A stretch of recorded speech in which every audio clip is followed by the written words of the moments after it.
Hello everybody, welcome back to my channel, and of course, very appreciated to have you here. So first of all, very sorry that I didn't put up last week's episode of Missing Mondays. I got the COVID jab and that absolutely knocked me on my ass. Couldn't even have done that even if I wanted to, so I'm really sorry about that. But that episode is going to be up this Monday and it's going to be focused on LGBTQ missing persons. So yeah, apologies for that. But nevertheless, this episode of Solved Saturdays, we are going to be looking today into the backpacker murder of Grace Millane that took part in New Zealand. So please check out my last video on Solved Saturdays. That was an absolutely cute video about a little Jack Russell called George.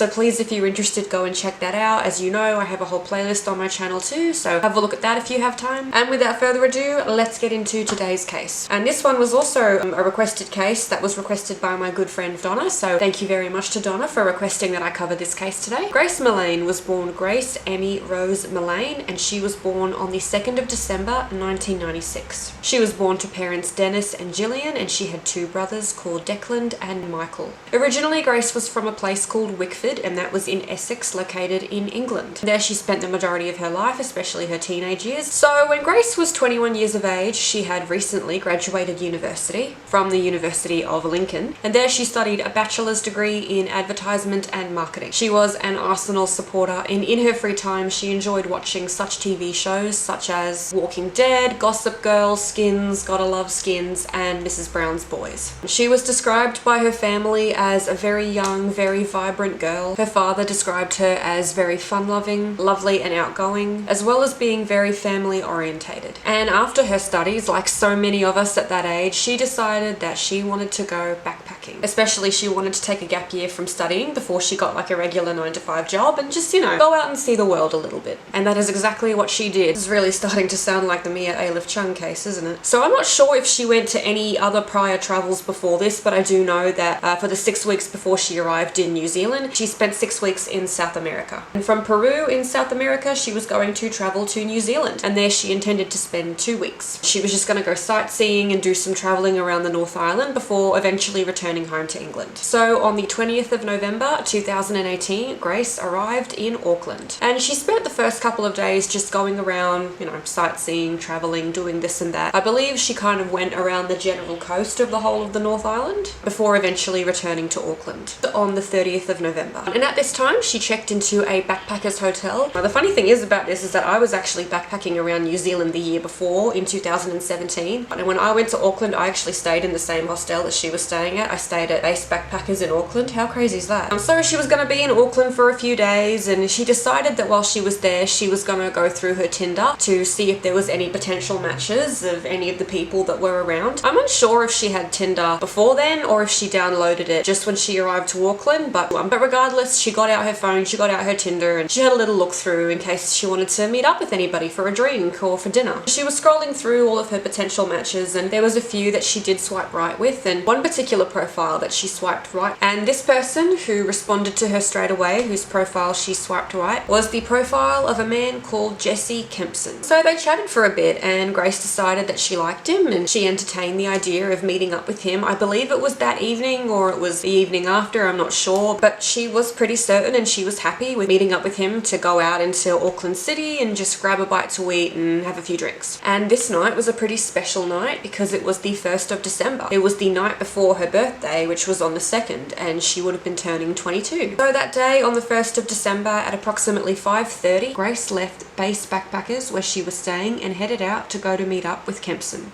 At 5:45 p.m, the two can be seen meeting up for the first time at Sky City, in the city centre right outside a Winter Wonderland display. They are then seen travelling up the elevator together, having small conversation while heading into the building. At 6 p.m, they are seen walking into Andy's Burger Bar on the upper level.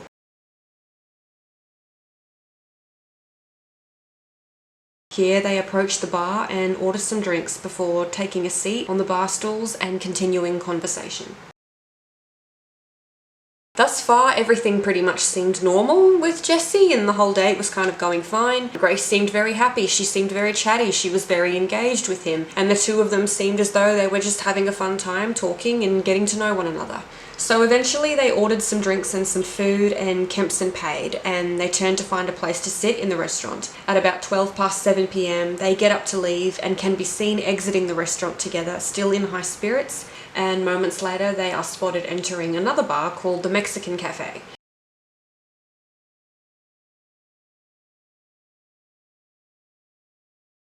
And at 8:24, they are seen exiting the cafe after Kempson paid the bill. So then at about 8:30, they are seen entering the Bluestone Room, which is another bar located in the vicinity, and here they have more drinks and they're just chatting. And it's here that they can be seen just getting more intimate and more personal with each other and sharing a wee kiss here and there and having a cuddle. So by this point in the evening, it is believed that Grace had consumed quite a bit of alcohol. It is believed that she had consumed about 4 mango cocktails, 1 tequila shot, 2 whiskey cocktails, and she had shared 3 half-litre jugs of sangria with Kempson. And Kempson, on the other hand too, is believed to have had just as much alcohol, if not more, because he was actually spotted on CCTV camera prior to meeting up with Miss Millane. He was also spotted at another bar where he had several beers.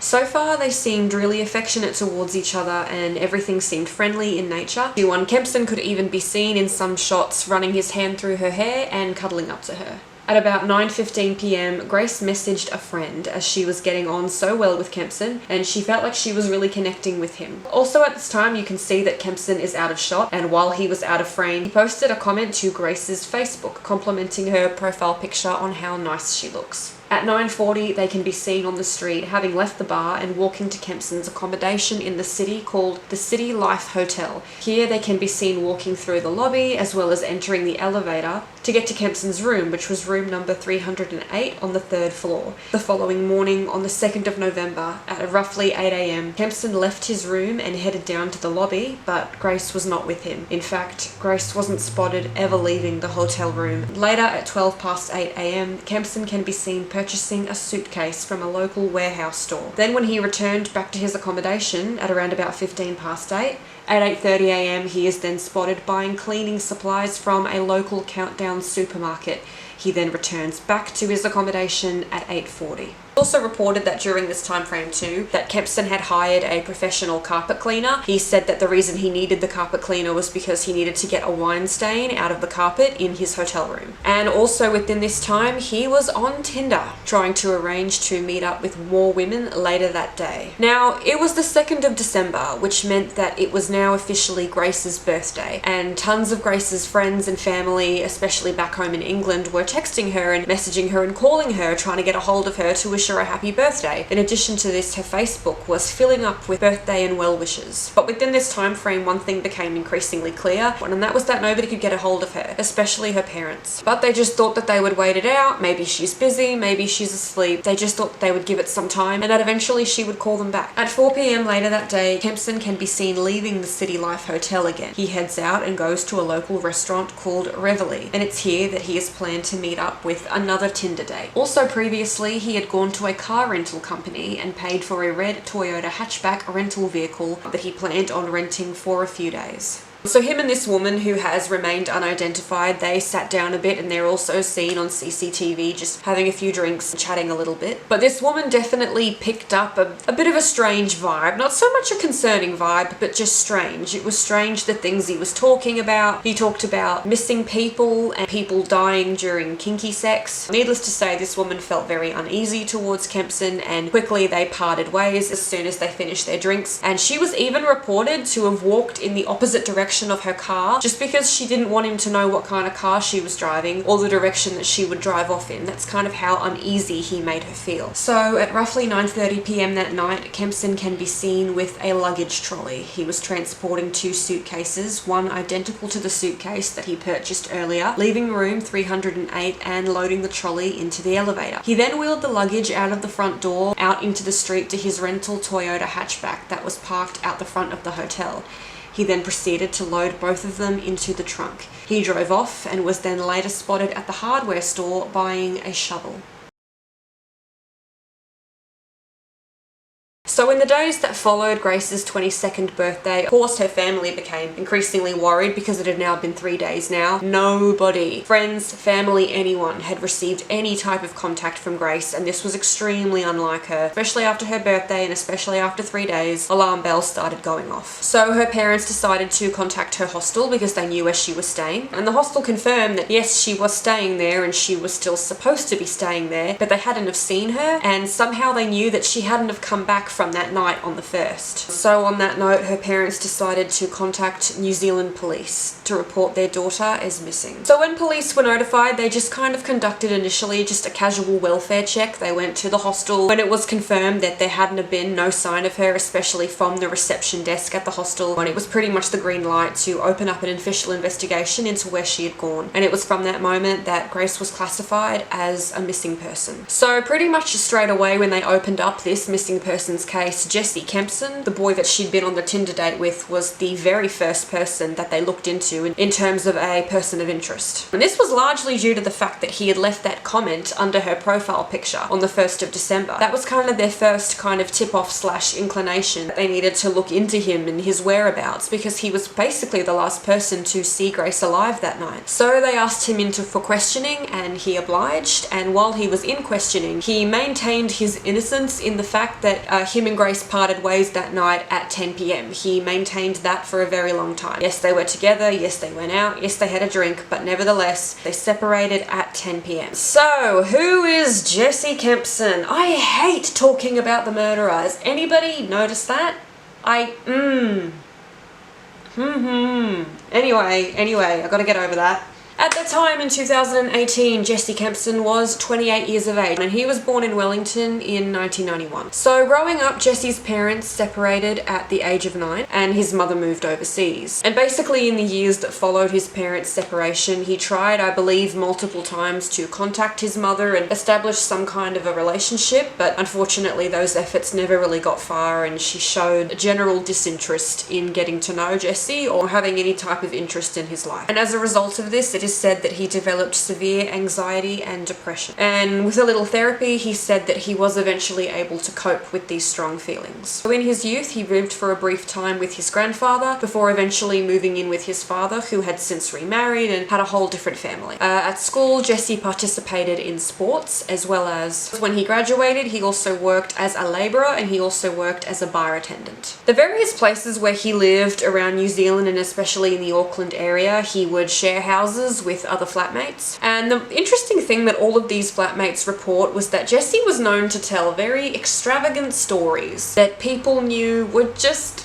not true, and apparently Jesse did this a lot. And the reoccurring theme in all of this was the fact that when they would call him out, or when they would ask questions, or when they would poke holes in his stories, he would get very defensive and he would get very aggressive. And there was a lot of housemates that reported that Jesse had a huge habit of doing this. And these stories included that his family owned a huge oil company, his cousin was a prominent player for the All Blacks, he had gang connections, and he had cancer. At this time in October of 2018, it is reported that Jesse had a steady job. He worked in sales in retail, and he was living in Auckland City, renting a room in the City Life Hotel, living in room 308. His contract there was a yearly contract, so you can kind of like live there all year round. And apparently the manager was under the impression that Jesse was making a 6-figure salary, and that was why he was able to afford rent. But I don't know if that's true or not, because that seems just silly. And previously to this, he only had on his criminal record something like 2 minor traffic violations for like speeding or a parking ticket or something like that. So after Kempson provided this statement to the police, the statement of that him and Miss Millane parted ways at 10 p.m, the police were able to further the investigation and obtain the CCTV footage that night with everywhere that they went. And as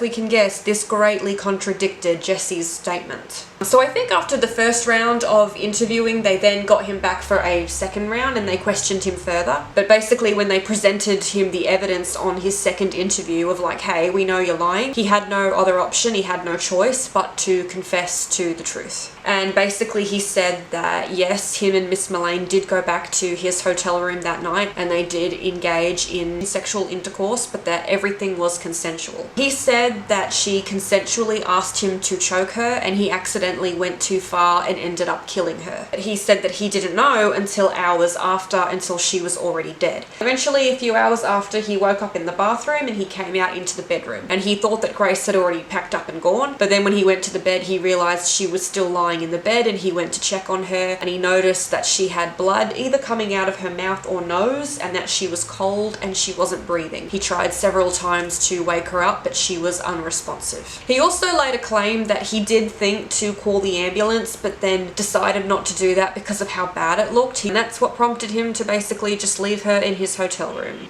Thankfully, the police were able to track his phone records and they were able to see a clear map of where he had been, and they tracked his every movement. And in addition to this, they also checked his Google searches as well. So technically, Grace was still a missing person at this time, but after having a look at his movements in this rental car, it unfortunately became rather clear to police what had happened here. The Google searches on Kempson's phone, he was reported by Googling the, I'm going to butcher this, I'm so sorry, Waitakea range. I used to live in New Zealand.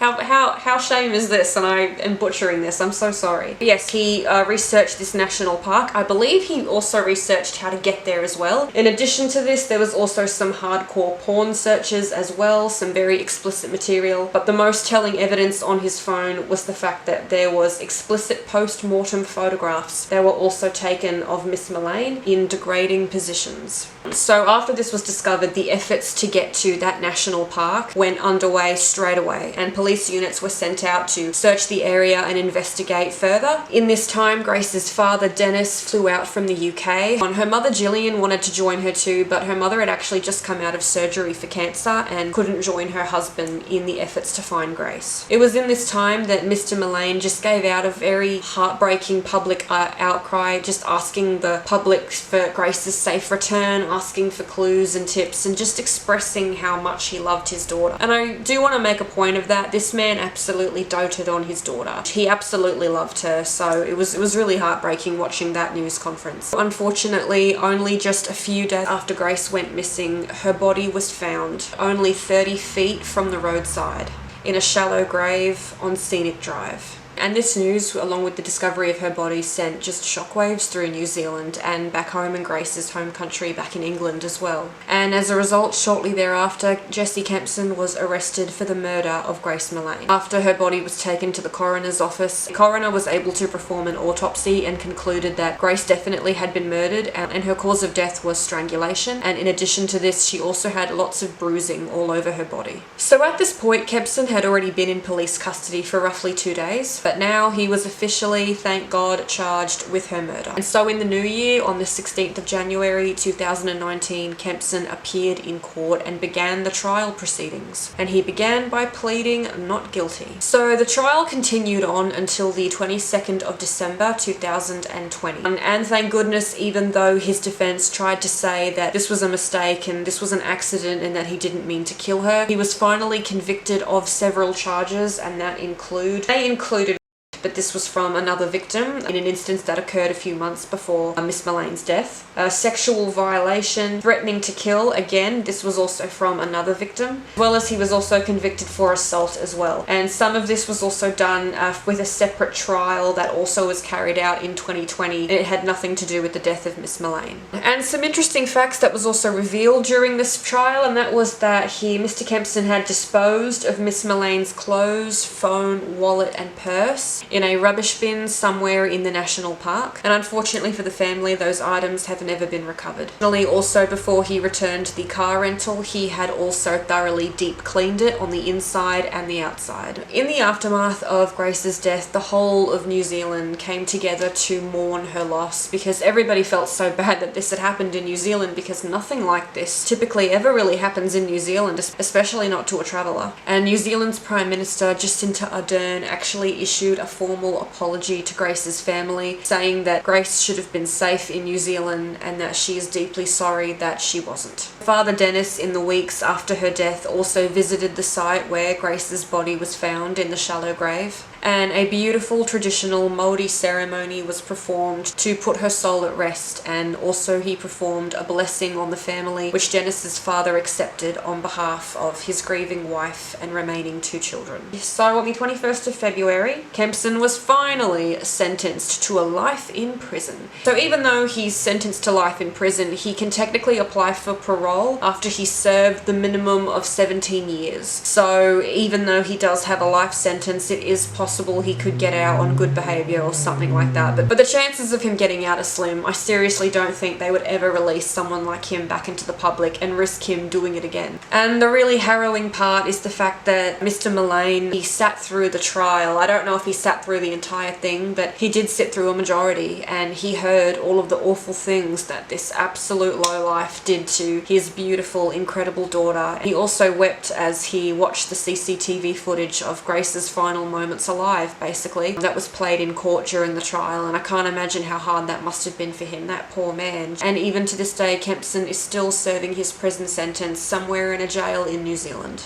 And unfortunately, this story gets even sadder because in the short years that followed after Grace's death, her father Dennis unfortunately has passed away quite recently, actually. He was secretly battling cancer, and at 62, unfortunately, he succumbed to his sickness and lost his battle. Grace's remaining relatives now are her mother, her 2 brothers, her auntie, and some cousins, which is just really sad. That poor family has just been through so much, so much. And that concludes this case today. This was a really sad one, you know, especially for me because, as you guys know, I used to be a backpacker and I was living in New Zealand at that time too, and the year before that I had done my backpacking, and then the year before that, you know, the Mia Aleph Chung case happened, a case I covered previously on my channel, and this beautiful, beautiful girl that was Grace, she seemed like such a beautiful, bright young woman who had so much potential ahead of her. And, you know, much like Mia, she was just trying to get out there and see the world and live her life to the fullest and have as many great and amazing and wonderful experiences as she could. But all we can really take comfort in is the fact that Grace's soul is at peace now, and I really do hope that her family is just continuing on to live their lives and to recover and heal from this. It's just absolutely really hard couple of years for them. My heart goes out to them and I wish them all the best. Thank you very much for watching this video. Thank you for giving Grace's story some of the time out of your day. It is very appreciated.